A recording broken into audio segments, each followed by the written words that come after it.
ñu xool nee nañ weer war naa mën a apparaître tey mais à 0% lañ am chance pour gis ko moom. ok mën na apparaître mais mënuñu ko gis. parce waaw que dafay sew. dafay sew trop sax. à 1% si capacité am si lañ koy am tey incha allah. donc suba dañuy war ah suba moom dañuy complété incha allah. dañuy complété 30 waaw. jours. voilà bu ngi doon ba tey ñoom amuñu lu leen li yax ci weer mi gisaguñu weex donc ba fii ñuy wax ak yéen nii suba dañuy wooraat mu nekk 30 jours voilà xëy na nag ñu déglu peut-être yeneen dëkk yi ñoom dinañ gis weer bi mais fii ñu nekk nii ñoom gisaguñu li nga xamante ne nii mooy weer bi parce que nee nañ weer bi na sew boo xamante ne nii duñ ko mën a gis même avec le appareil voilà moo tax ba tey ñu taaxirlu rek xaar peut-être en dessous, il ne peut pas voir.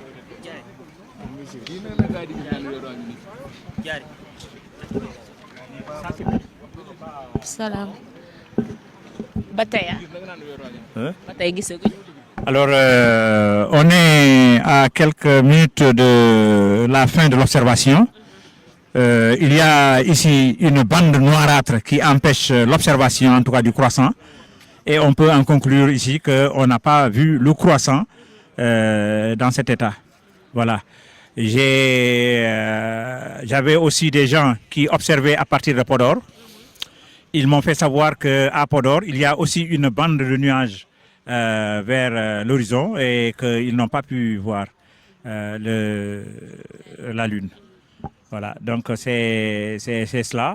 Et à 19h53, ce n'est pas la peine de continuer à observer parce que la Lune s'est déjà couchée à partir de 19h53. Ce n'est plus la peine de continuer à observer.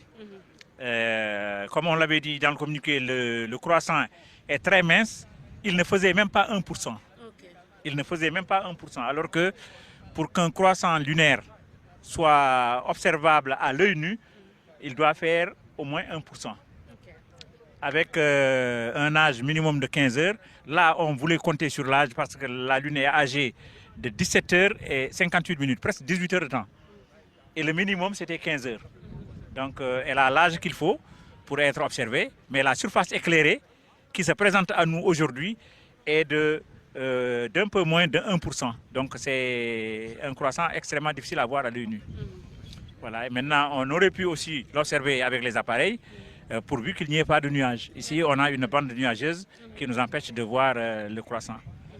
Alors, pour ceux qui observeront demain, ils constateront que la Lune va se coucher 1h32 après le coucher du Soleil. 1h32 après le coucher du Soleil, la Lune va se coucher. Cela signifie qu'elle sera assez haute. Elle aura 1 jour et 18 heures de temps d'âge. Donc presque 2 jours de tout. C'est cela quoi. Voilà. Maintenant, on laissera les gens prendre des décisions. Excusez-moi, celui-là, on lui avait demandé d'observer. Donc, nous donnons l'information et il y a disons, d'autres instances, d'autres institutions qui peuvent parler de la date de la Korité. Voilà. Mais on ne dit pas aux gens priez demain ou priez après-demain.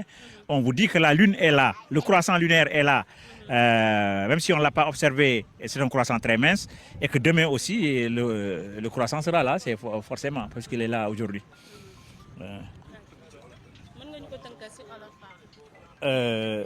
Voilà,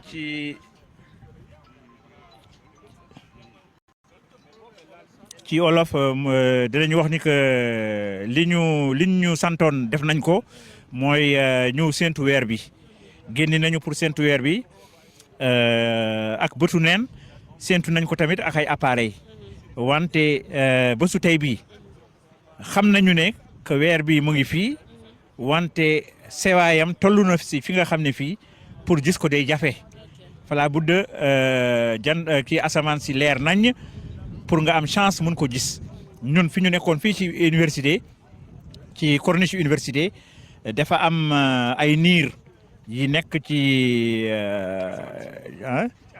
asamaan si et niir yooyu ñoo ñu tere quoi gis li ñu bëggoon gis waaw jot nañu aussi ay nouvelles yi jógee Podor parce que amoon nañu fa doon observer mais ñooñu tamit dañ ñu ne ñu ngi gis planète Vénus bi mais ci suuf Vénus yëpp ba ci suuf yëpp ay nuages la daal donc mënuñu gis weer bi donc mu ngi noonu bu fekkente ni suba am na ñi nga xam ne ñi bëgg nañu séentu nañu xam ne que suba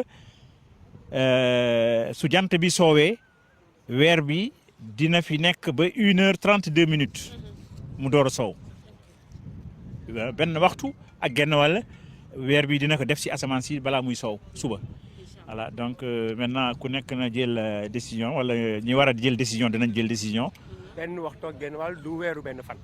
weeru benn fan mënul dépasser waxtu. waaw c'est-à-dire que waxtu kii suba weer bi dina am benn bés ak 18 heures de temps presque ñaari bés quoi ñaari fan. C'est 1 jour et 18 heures de temps demain qu'elle aura. Donc c'est presque 2 jours de